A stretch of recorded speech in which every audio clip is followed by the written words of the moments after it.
Hey everyone, and welcome back to another Tips and Tricks Tuesday. My name is Olivia, and today I will be running you through how to use adaptive cruise control.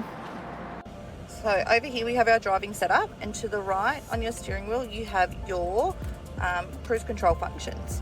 So over here we've got mode on. You'll then set the speed, set the distance. To cancel, either you just brake or you click again.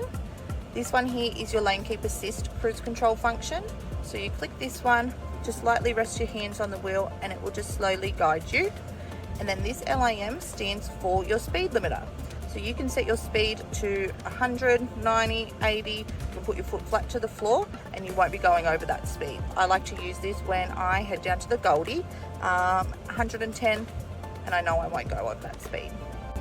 Alrighty, so we are entering onto the motorway now. So I'm going to click my mode on.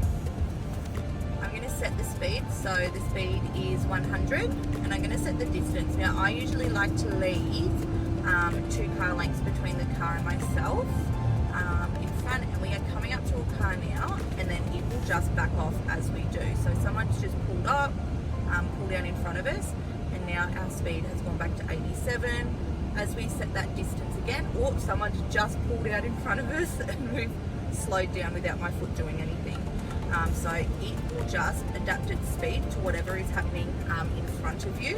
And once you get that safe distance that you've set, so the 2 car lengths currently, I'll go up back to that 100 speed limit again, which is quite nice. So it just makes driving, honestly, a breeze. You can just cruise along, but you know that you will be safe at all times as you've got that safe distance. And that is it. Wonderful.